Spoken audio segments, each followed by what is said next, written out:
What people need to remember when they think about retrofitting their yard is that you can mix Mediterranean non-native plants with the California native plants because they're all Mediterranean type of plants.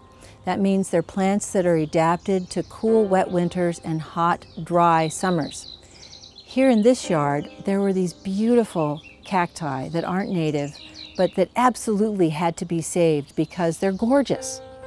And then in around them, different native plants were planted that had similar water needs and similar sunlight needs.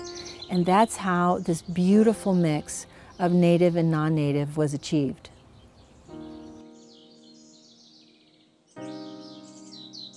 You've got cacti from South America and from Mexico. Gorgeous architectural shapes that fit with the Palo Verde and the blue grama grass. The way this composition has been done is you've got grays against bright greens of the tree, the grass, contrasted with the sagebrush. How this was retrofitted was native grasses were added and our California sagebrush was added. So you get this lovely contrast between the vertical upright of the cacti and then the bunch grass.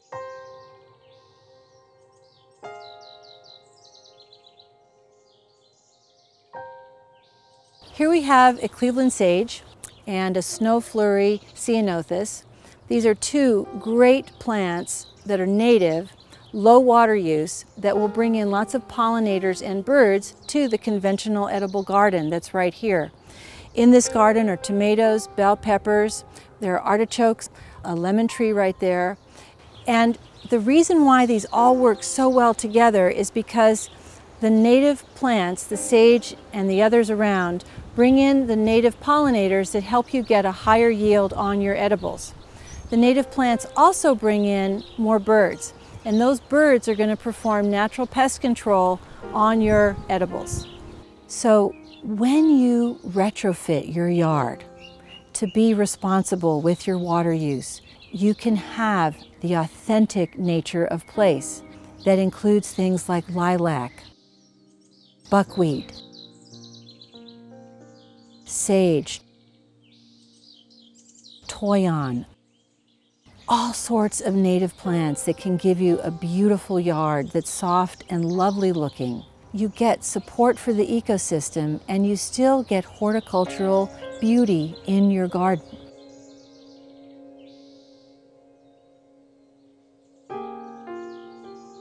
And that's the change that is happening in the horticultural industry.